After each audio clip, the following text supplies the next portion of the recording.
कांग्रेस के यहाँ के जिला के अध्यक्ष ने और लोगों ने मेरे बारे में भी कुछ सवाल उठाए। जो भी विषय आपने उठाया है मेरे बारे में, मैं उसमें हर तरह की जांच के लिए तैयार हूँ। तो इतना कायर क्यों बनते हैं कांग्रेस के लोग? अगर जिला के अध्यक्ष प्रेस कॉन्फ्रेंस करेंगे तो बिना प्रदेश के अध्यक्ष की अनुमति से नहीं करेंगे। वीडियो रिकॉर्डिंग जो है, आज भी मेरा मानना है कि वो परस्पर दो लोगों के बातचीत का स्क्रीन रिकॉर्डिंग है और स्क्रीन रिकॉर्डिंग में कोई हेर फेर नहीं है। पुलिस जब जांच कर रही है तो पुलिस को ये बताना होगा कि ये महिला है कौन, ये महिला रहती कहाँ है। इससे माननीय मंत्री जी ने पिस्तौल खरीदा है, ये प्रूफ टेस्ट होना चाहिए जो बेचने वाला है उसके पास। और ये कह रहा है भारत सरकार का पत्र कि भाई प्रूफ टेस्ट तो है नहीं उसके पास। कौन कौन से ऐसे कारण हैं, कौन ऐसे फैक्टर हैं जिसके कारण से भारतीय जनता पार्टी का जो एक हिस्सा है जो जमशेदपुर से नियंत्रित है, वह हिस्सा साफगोई के साथ आगे क्यों नहीं बढ़ रहा है? हिंदू हित का मसला आता है तब भी वो पैर पीछे खींच लेता है। पहले होता है कि भारतीय जनता पार्टी हिंदू हित के इस मुद्दे को, जो गिरफ्तार हुए हैं कारण, उनके मुद्दे को नहीं उठाई। तो मैं तो कहूँगा कि ये मामला केवल कोल्हान का नहीं है, या तो यह जमशेदपुर का है या जमशेदपुर के बाहर का है तो पूरे राज्य का है। एक तो कांग्रेस के प्रदेश अध्यक्ष कल आए थे और एक आध अखबारों में मैंने पढ़ा कि उन्होंने बयान दिया है कि उनके पार्टी के जो मंत्री हैं राज्य सरकार में, उनके बारे में कुछ बातें उठी हैं, वे राजनीतिक हैं, ये उन्होंने कहा है। तो मुझको लगा कि मुझे बताना चाहिए कि जिन बातों को प्रेस मीडिया ने, हम लोगों ने भी, आम लोगों ने भी हफ्ता 10 दिन में उठाया है मंत्री जी के बारे में, वे केवल राजनीतिक नहीं हैं बल्कि वे सामाजिक हैं और आपराधिक हैं। ये कांग्रेस के अध्यक्ष को समझना चाहिए। आपराधिक इसलिए हैं कि उनके मंत्री ने ही एक FIR दर्ज कराया है कि साहब उनको बदनाम करने के लिए एक वीडियो घूम रहा है, वायरल हो रहा है। तो कौन उनको बदनाम कर रहा है इसकी जांच कराई जाए। तो ये तो मामला आपराधिक है। अब कांग्रेस के अध्यक्ष को इसके बारे में बताना चाहिए कि मंत्री ने खुद ही जो FIR किया है उस FIR की जांच होगी कि नहीं होगी।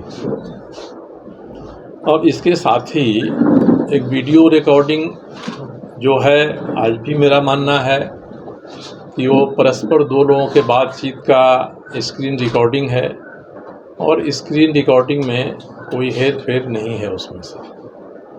अब कुछ सवाल इसमें उठते हैं कि जब ये वीडियो वायरल होने के बाद एक महिला खुद आई सामने कि साहब उस बातचीत में मैं हूँ, मगर मैं ये बातचीत अपने पति से कर रही हूँ। किसी ने उसको साट दिया है बन्ना गुप्ता जी के साथ। उस महिला ने अपना नाम नहीं बताया, उस महिला ने अपना पता नहीं बताया, वो कौन है ये नहीं बताया।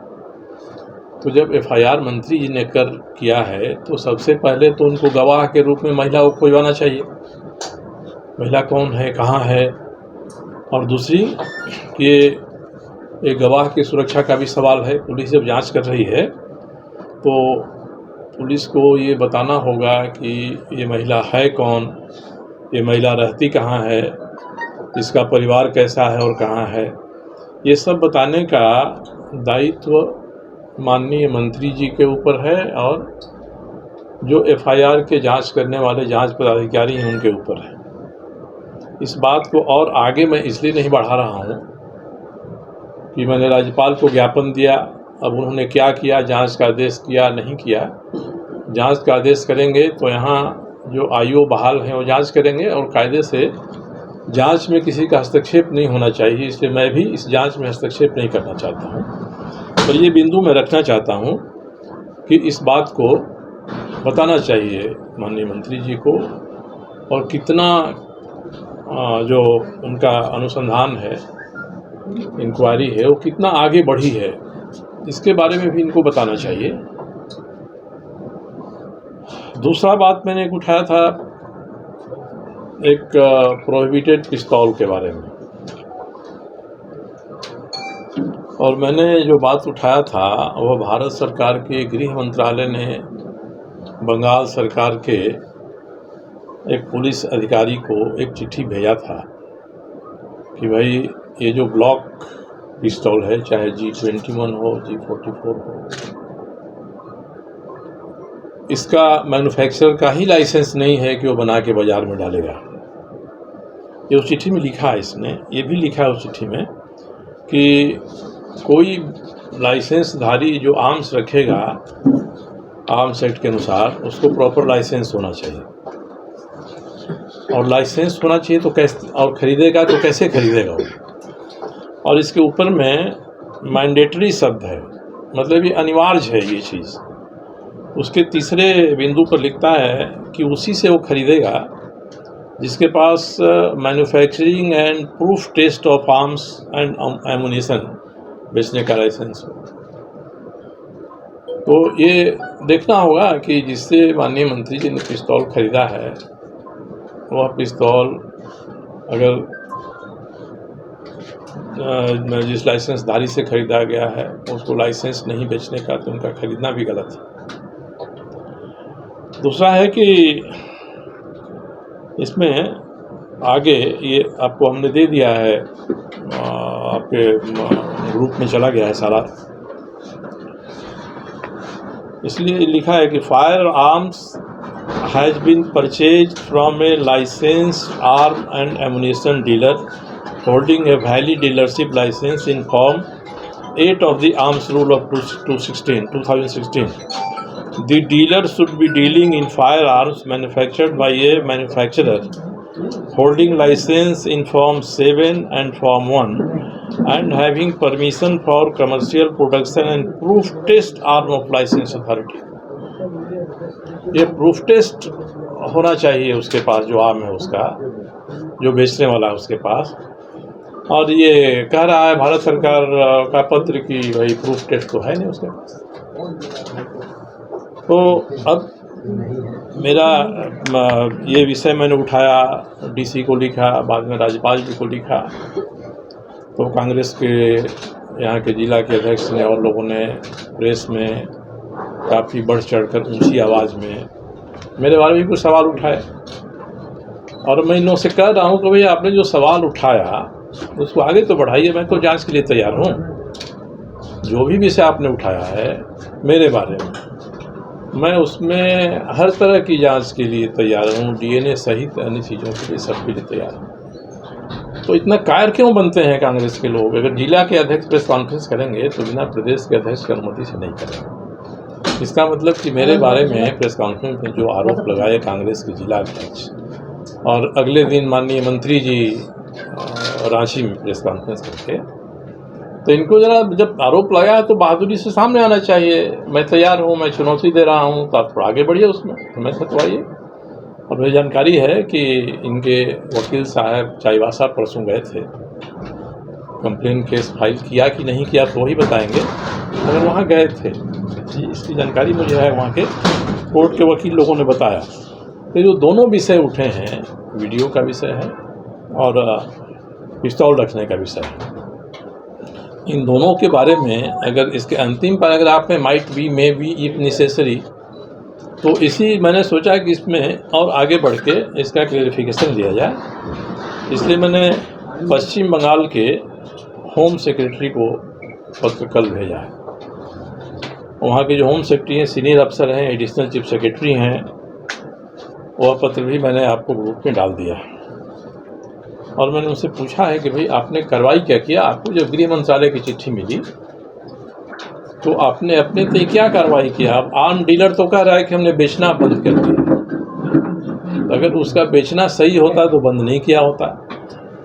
और भारत सरकार का गृह मंत्रालय कहता है कि जिसको बेच दिया है उसको रिट्रीव कराइए साहब, उसको वापस कराइए, जब्त कराइए। और मैंने उनको लिखा है कि मुझे पूरी जानकारी है कि जमशेदपुर में सरकार के एक मंत्री हैं जिनके पास ये है, तो उसको कौन लिखेगा उस आर्म्स के लिए? बंगाल की सरकार उसको जब्त करेगी कि यहाँ की सरकार, यहाँ का प्रशासन जब्त करेगा, यहाँ की सरकार जब्त करेगी? इसलिए मैंने उस चिट्ठी की कॉपी भारत सरकार के गृह मंत्री को भी, गृह सचिव को भी भेजा है, और झारखंड सरकार के मुख्य सचिव और गृह सचिव दोनों को ही भेजा है कि कानून के बारे में हमारे जो ये वरिष्ठ अधिकारी हैं, ये सभी के सभी मसूरी में ट्रेनिंग लेते हैं, उसका अनुभव करते हैं, अभ्यास करते हैं पूरे कैरियर के दौरान। कहता है कि इस श्रेणी के जो अधिकार के जो हथियार हैं वो प्रोहिबिटेड, प्रतिबंधित माने जाते हैं, सेक्शन 7 कहता है। और सेक्शन 25 कहता है कि ऐसा प्रतिबंधित हथियार कोई रखता है अपने पास में तो उसको कम से कम 7 साल की सज़ा हो सकती है, कम से कम, न्यूनतम 7 साल और अधिकतम 14 साल बढ़ सकता है।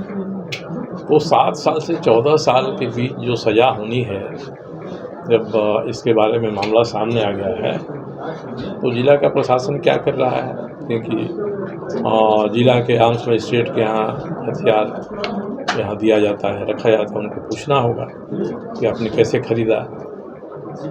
ये बिना खरीदे अगर एंट्री कर दिया है, नहीं एंट्री किया है तो अलग बात है। तो इसलिए मामला कांग्रेस के प्रदेश अध्यक्ष ने कल इसको राजनीतिक बताकर इसको आगे बढ़ने का रास्ता खोल दिया है।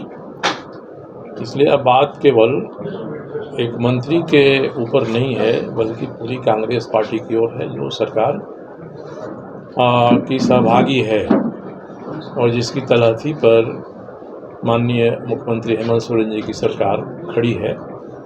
तो अब उनको भी देखना होगा कि हम जिस तलहटी पर खड़ा है वो कितना फिसलन भरा है, उस पर खड़ा रहकर राज्य का काम सही तरीके से कर सकते हैं या नहीं कर सकते हैं। इसलिए मैंने एक और निर्णय लिया है कि इस सरकार के बारे में, इस सरकार के विभिन्न विभागों के बारे में मैं महीना भर के भीतर स्मारक पत्र तैयार करूंगा। इसको स्मारक पत्र भी कह सकते हैं, इसको आरोप पत्र भी कह सकते हैं, और इसको मैं भेजूंगा मुख्यमंत्री के पास, राज्यपाल जी के पास, क्योंकि सरकार तो संविधान के हिसाब से माननीय राज्यपाल की ही सरकार कही जाती है। माननीय राज्यपाल की सरकार में मुख्यमंत्री हेमंत सोरेन जी हैं और मंत्री बन्ना गुप्ता जी हैं, तो मैं भेजूंगा। अब कांग्रेस अध्यक्ष को लगता है, कई बार होता है कि संतुष्टि नहीं होती है, कई कामों में संतुष्टि नहीं होती है। इसका मतलब कि सामने जो आदमी आपके है वह इतना कुछ नहीं कर दे रहा है कि आप संतुष्ट हो जाइए। तो कांग्रेस को लगता है कि हमारे सामने जो विपक्षी दल है वह कुछ नहीं कर रहा है ताकि हम संतुष्ट हों। तो उनकी जो ये इच्छा है असंतुष्टि का, उस इच्छा को मैं पूरा करूँगा। विपक्ष के लोग अगर सरकार के खिलाफ, कांग्रेस के खिलाफ झारखंड में और ख़ास करके जमशेदपुर में नहीं खड़ा होंगे और लोगों में ये धारणा जाएगी कि साहब ये तो नूरा की कुश्ती कर रहे हैं, ये मिले जुले हैं। जमशेदपुर में ख़ास करके एक ऐसी ज़मीन तैयार हो रही है जिसमें सरकार और विपक्ष मिले जुले हैं। मैं जो आरोप पत्र माननीय राज्यपाल जी को भेजूंगा उसमें इन सारी बातों का भी जिक्र रहेगी कि कौन कौन से ऐसे कारण हैं, कौन ऐसे फैक्टर हैं जिसके कारण से भारतीय जनता पार्टी का जो एक हिस्सा है जो जमशेदपुर से नियंत्रित है, वह हिस्सा साफगोई के साथ आगे क्यों नहीं बढ़ रहा है। हिंदू हित का मसला आता है तब भी वो पैर पीछे खींच लेता है, कोशिश करता है कि ये मामला ठंडा हो जाए। पहले होता है कि भारतीय जनता पार्टी हिंदू हित के इस मुद्दे को, जो गिरफ्तार हुए हैं कारण, उनके मुद्दे को नहीं उठाएगी। फिर जब ये सर्वजन हिंदू समिति बन जाती है और वो कार्यक्रम करने लगती है और लगता है कि भाई भारतीय जनता पार्टी के जमशेदपुर में जो ठेकेदार लोग हैं उनके समर्थन के बिना भी हिंदू संगठन अच्छी तरह से आगे बढ़ सकते हैं, तो घुमा फिरा के फिर जैसे नाक छुआ जाता है वैसे प्रदेश स्तर के नेताओं ने यहाँ कोल्हान में धरना किया और उस धरना में भी जो जमशेदपुर में सरकार समर्थक, कांग्रेस समर्थक जो लोग हैं वो शामिल नहीं हुए। तो मैं तो कहूँगा कि ये मामला केवल कोल्हान का नहीं है, या तो यह जमशेदपुर का है या जमशेदपुर के बाहर का है तो पूरे राज्य का है।